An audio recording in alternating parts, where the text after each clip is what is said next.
안녕하세요. 위젤라 TV 시청하신 여러분들 반갑습니다. 오늘은 조선 왕조 1호궁 절호궁으로 저희가 모였습니다.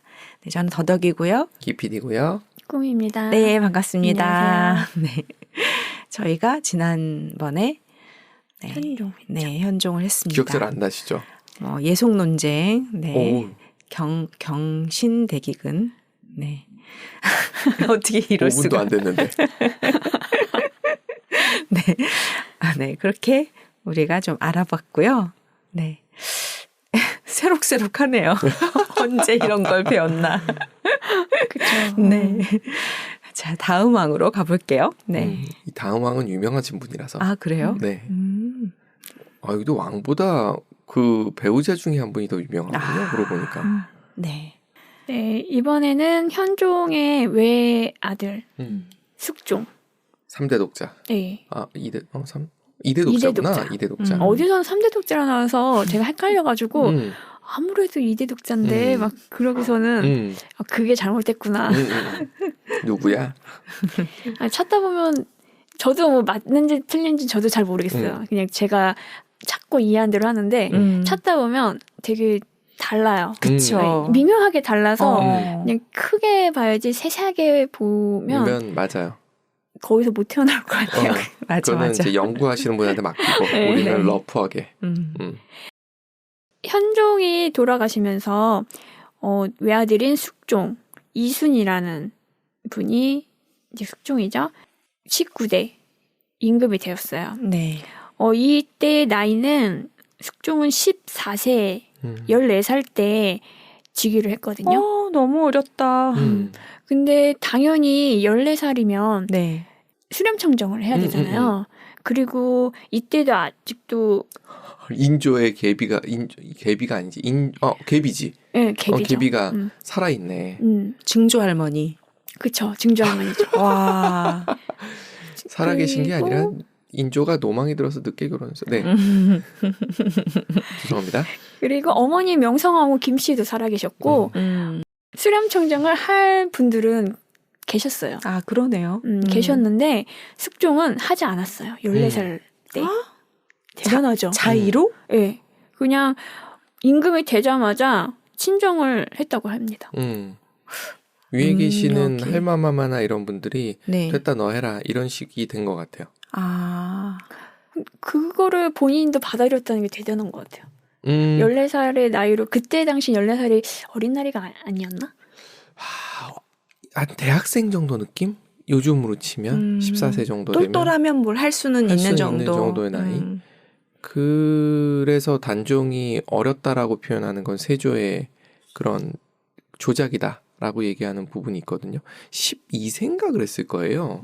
기억이 정확하게 안 나는데. 2살 차이 났다고 했었던 것 같아요. 네네. 어렸던 건 아니고 대신에 위에 할마마마나 이런 부분들이 약간 나이도 헷갈리고 섞여 있고 뭐 이런 것들도 있고 셌던 분이 그분이잖아요. 현종 와이프. 그렇죠. 그쵸? 어머니죠. 어머니가 셌긴 했지만 위에 계속 층층 시야가 있어서 앞에 나설 수는 없고. 근데 이 뒤에 위에 두 분이 계시니까 그분들이 하면 했지.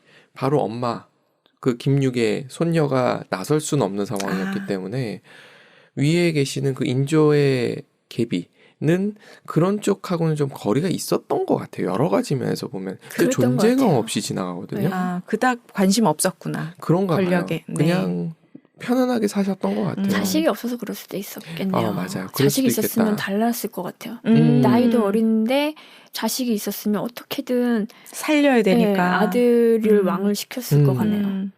그게 되게 큰 거였던 것 같네요. 아, 그러네요. 부자식이 상팔자인가? 어떻게 된 거야? 그 당시에 무 아들이 상팔자인 거죠. 아, 그렇구나. 공주가 있었으면은 뭐 그건 뭐 큰 공주는 문제는 상관없는데. 상대적으로 그런데 네. 숙종도 그렇게 숙종이 14살 나이로 친정을 시작하면서 현종과 마찬가지, 아버지랑 마찬가지로 적장자이자 외아들로 원손, 세자, 왕 순서를 정상적으로 수행한 진짜 정통성이 막강한 프리미엄 임금이라고 합니다. 신하들이 덤빌 수 없는 그러니까 예송논전도 끝났고 네네. 이미 아버지가 예성쟁 2차 때 남인 손을 들어주면서 서인과 남인을 어느 정도 균형을 맞춰놨잖아요. 근데 네. 어떻게 보면은 진짜 14살 숙종한테는 다행이다 싶어요. 본인이 그거를 이루지 못했지만 그 이유를 아들한테는 그게 진짜 좋았던 도움이 되었던 일인 것 같아요. 네. 숙종도 복이에요. 보면 그 앞에 선조 인조들은 뭐 본인이 뭘 잘했든 못했든 간에 외부의 그런 상황 변화 때문에 전쟁을 겪었어야 됐잖아요. 근데 숙종 때는 조용했단 말이에요. 적장자로 왕에 올랐던 임금은 총 7명밖에 안 된다고 해요. 그 중에 이제 한 명이었고, 그 이후로 이제 나머지 한 명 또 있고, 그 전에 뭐 문종, 단종, 연산군, 인종, 현종, 숙종, 네네. 순종 해갖고 27명 중에 7명밖에 적장자로 임금이 된 임금은 많지 않았어요. 외아들이자 적장자로 이미 뭐 정통성은 말할 것도 없고요. 그래서 그런지 이제 신하들도 함부로 하지 못했던 것 같고 현종이 남인과 서인을 어느 정도 균등하게 세력을 균등해놨기 때문에 더 14살의 나이로 정치를 할 수 있었던 것 같아요. 그런데 포악한 성격을 가졌다고 해요. 이거는 책에는 다들 엄마를 닮지 않았나? 명성황후 김씨, 명성황후 김씨 닮았다는 합니다. 그럴 수 있겠어요. 충분히. 아버지가 후궁도 못 드리고 그럴 정도로 셌다고 그렇게 얘기하니 숙종이 14살에 친정을 했다는 건 그 정도로 포악하고 셌다고. 숙종한테는 굉장히 다행이었네. 위에 진짜 증조 할머니까지 살아계시는 게 정말 다행이었네. 그리고 후궁 안 드린 것도 어떻게 보면은 다행이었고 싸울 그런 사촌도 없었고 형제도 없었고 자리를 탐낼 사람이 없었잖아요. 네네. 숙종은 뭐 그냥 자기 성격대로 할 수 있었던 모든 상황이 갖춰졌네요. 하지만 유년기 때는 몸이 되게 허약했대요. 이 집안 왜 이래? 포악한 성격으로 그 궁녀들이 머리를 못 빗겨줄 정도로 포악했대요. 예민했구나. 그래서 명성황후가 숙종의 머리를 빗겨줬다고 합니다.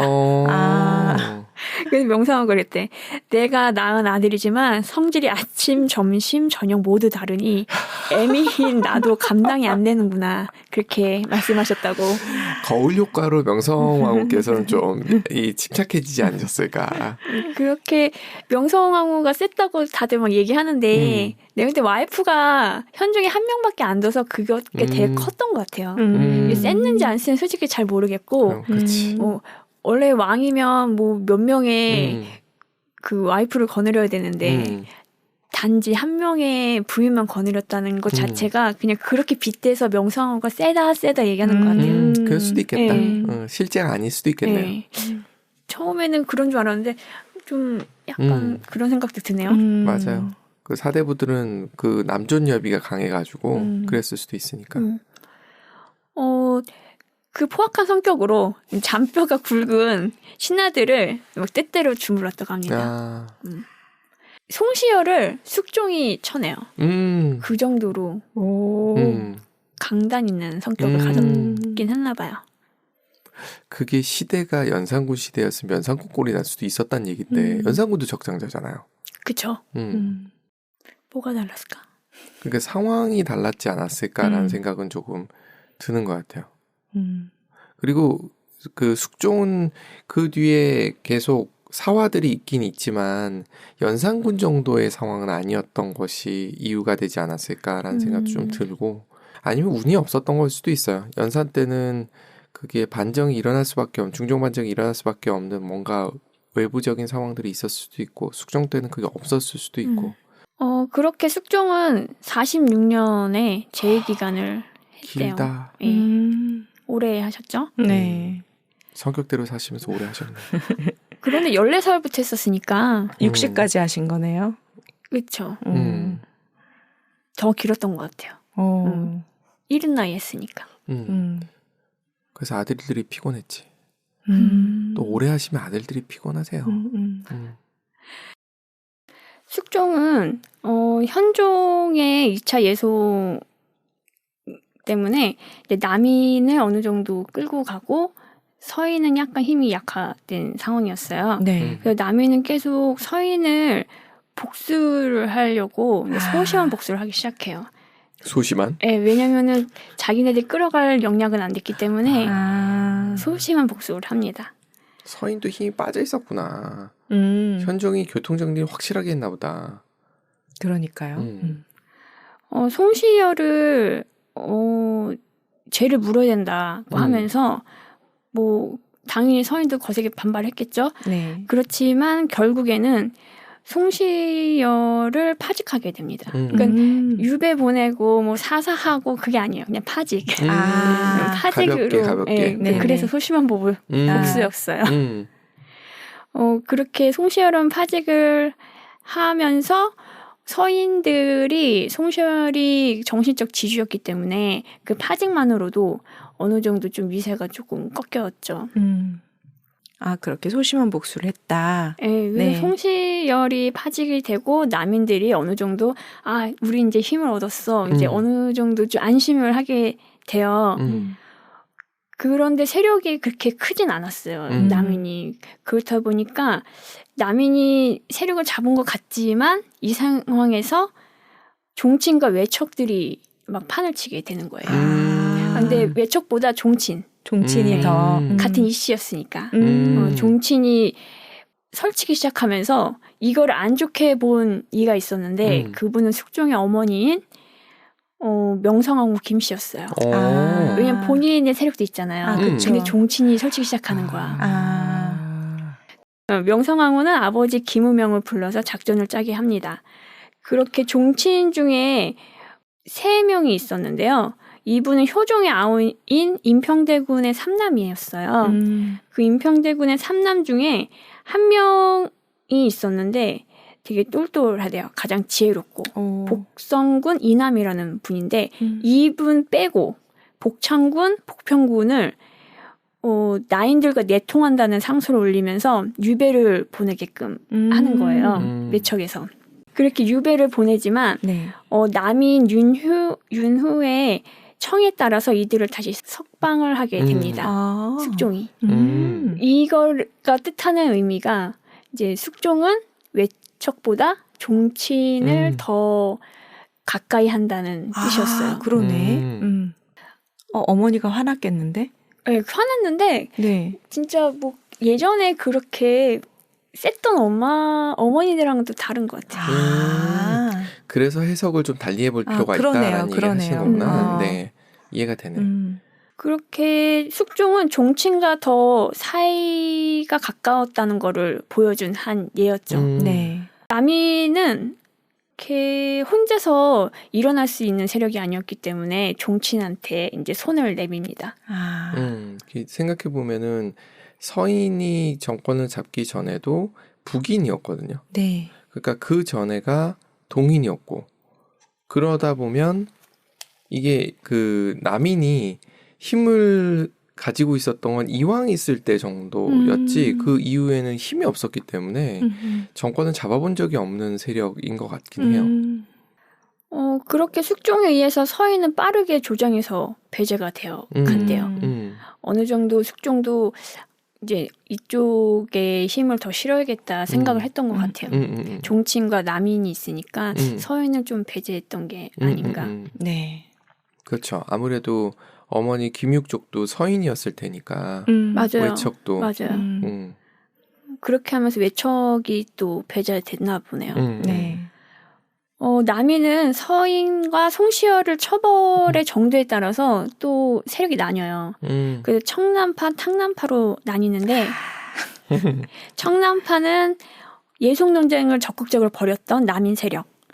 탕남파는 예송에서 한 발 빼고 서인 정권 아래서 살아남은 남인 세력. 뭐 그렇게 나뉘었고 청남파의 수장은 윤휴였어요. 그리고 탕남 서인과 어우러져서 유지했던 남인 세력 탕남은 거기 수장은 허적이었어요. 허적이었는데 청남파는 강력하게 처벌을 주장을 했고 이슈를 항상 만들고 새로운 개혁안을 제시를 했고요.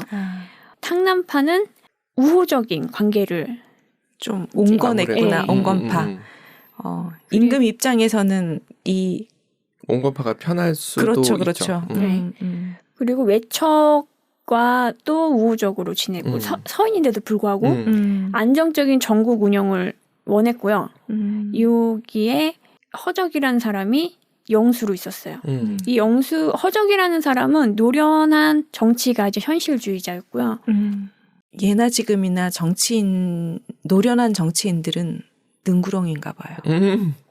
허적이 영의정이었고 네. 그래서 현종이 영의정 자리에 앉혀놓은 것 같아요. 허적을 영의정 자리에 앉혀놓은 이유가 탕남 쪽이 뭐 남인들 사이에선 탁인지 모르겠지만 정권을 안정적으로 끌고 와야 되는 왕 입장에서 봤을 때는 허적이 훨씬 더 손잡고 가기에 좋은 이 사람은 서인에 대한 적개심이 적으니까 상대적으로. 네네. 그래서 허적이 탕남파긴 하지만 뭐 현실주의자의 처신의 달인이라고 이렇게 불려가지고 청남과 탕남을 중재하는 역할처럼 운동하고. 보였대요. 대외적으로는. 그렇기 때문에 숙종은 허적을 엄청 신뢰했다고 합니다.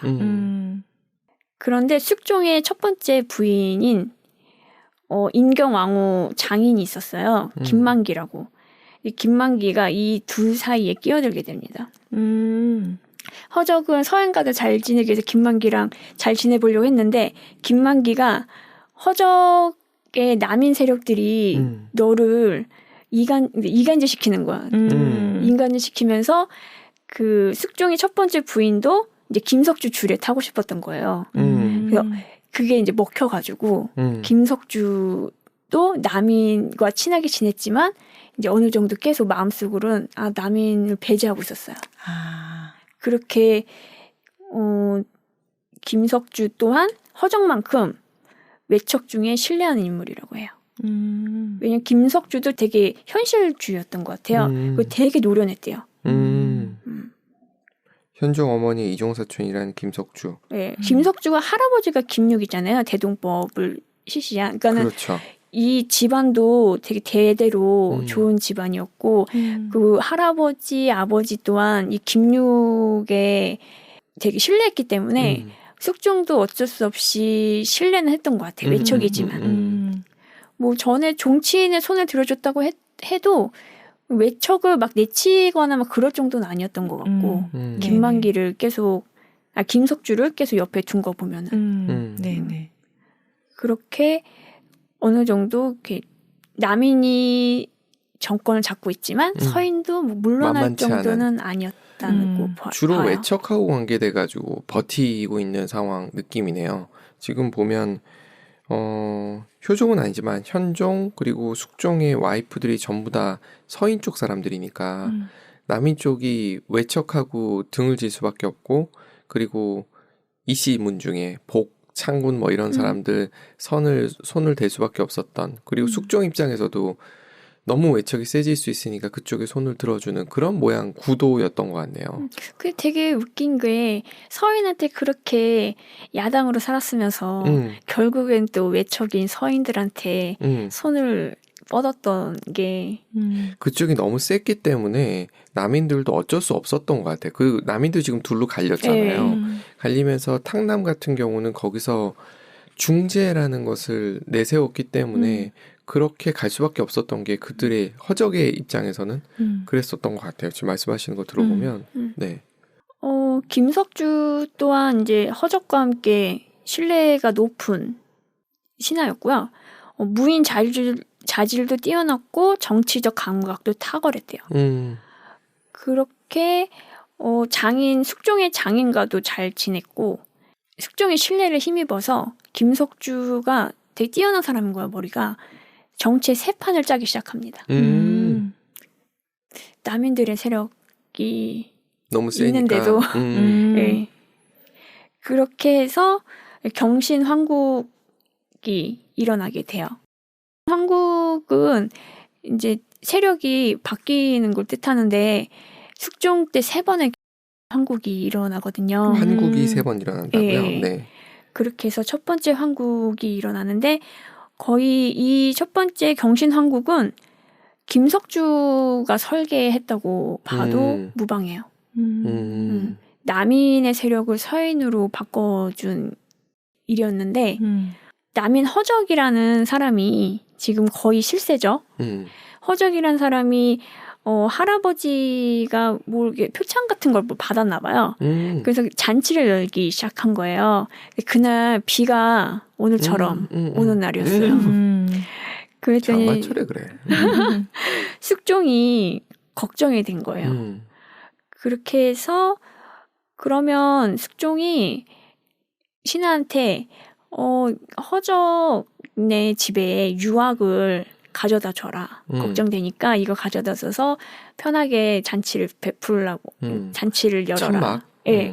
그 유학이 기름이 묻어있는 천막이라서 새지 않는 천막인데 이거는 왕실에만 유일하게 있는 천막이었던 거예요. 그렇게 해서 찾아보러 창고를 갔는데 유학이 없는 거예요. 알고 봤더니 이미 가져다 쓴 거야. 허적 집에 펼쳐져 있는 거죠. 임금의 허락도 받지 않고. 네. 그 정도면 남인도 꽤 어느 정도 권리를 갖고 있었나 보네요. 이게 여러 가지 해석이 가능한데 허적이 얘기를 하고 가져갔을 수도 있어. 숙종이나 아니면 누구한테 얘기해서 얘기를 했을 수도 있는데 그걸 모르쇠 했을 수도 있고 숙종이 착각했을 수도 있고 허적이 노망이 들어서 가져갔을 수도 있고 여러 가지 해석이 다 가능하기 때문에 이거는 서인 입장에서 쓴 게 경신왕국이잖아요. 사실 이 뒤에 그러니까 영조 때로 들어가면 서인 천하기 때문에 그때부터는 이거 해석을 잘해야 되는 거죠. 그러니까 실제로 이 경신왕국의 진실은 알 수 없는 거죠. 그러게 진실은 없구나. 근데 가 있었다는 거 맞아. 그거는 맞는 얘기야. 그건 맞는 것 같아. 그건 맞아. 그래서 숙종은 내가 마음을 썼는데 이미 가 있고 얼마나 마음이 상해요. 화가 났죠. 화가 나서 병권을 남인을 배제를 시키고 서인으로 다 교체를 해버려요. 그렇게 6년 동안 장악했던 남인의 권력이 경신 황국을 통해서 서인으로 교체가 돼요. 기껏 잡았는데 6년밖에 잡지 못했어요. 이것도 핑계지. 실제 상황은 어떻게 돌아간 건지는 알 수는 전혀 없으나 하나 확실한 건 숙종 입장에서 봤을 때는 체인지할 필요가 있다고 생각을 했는지도 몰라. 정권 교체가 필요했다. 이렇게 봤을 수도 있죠. 그럴 때가 온 것 같아요. 그걸로 끝나면 괜찮은데 더 알아봐라. 허적에 대해서. 이제 이미 미운털이 박힌 거예요. 알아보더니 서자에 허견이라는 사람이 있었는데 허적의 서자죠. 그 허견은 스캔들 메이커예요. 그래서 되게 못된 짓을 많이 하고 다니는데 그 종친 가장 지혜롭다는 삼남 중에 가장 지혜롭다는 종친 중에 복성군 이남이라는 사람이랑 영모를 꾀한다는 제보가 들어온 거예요. 이걸 어떻게 알았냐? 김석주가 그 스파이라고 해야 되나? 첩보원들을 쫙 깔아놨대요. 판을 짜려면 알아야 되잖아요. 그래서 정보 수집원들을 요 곳곳에다가 되게 심어놨다고 해요. 그렇게 해서 그 정보에 의해서 이제 서자 허견이라는 사람이 영모를 꾀한다는 얘기가 들어왔고 그 영모 고발 때문에 허적, 윤휴까지 다 사사됩니다. 윤휴는 청남파인데도 다 사자돼. 그냥 남인 쪽을 아예 다 싸그리. 그러니까 이거는 핑계된 거라니까 숙종이. 뭐 허견 당연히 사사되고 복성군도 그렇고 남인 정권이 그렇게 무너지고 서인의 시대가 돌아왔어요. 네. 남인들에 인해서 편찬된 현종실록을 서인들이 현종 개수실록을 새로 편찬했다고 해요. 잠시 그 6년 동안 썼던 실록을 다시 읽지. 서인은 남인을 이제 몰아냈잖아요. 네. 근데 서인도 그 남인의 처벌에 대해서 또 대립이 생기면서 노론과 소론으로 나뉘어요. 노루는 송시열을 따르는 옛날 이들, 옛날 사람들. 그리고 소로는 신진들. 김석주가 이 판을 지금 새로 짰잖아요. 네. 설계자. 네, 설계자죠. 서인을 대표하는 인물 김수항, 송시열, 남인들을 몰아내줬으니까 김석주한테 높은 예우로 대해줘요.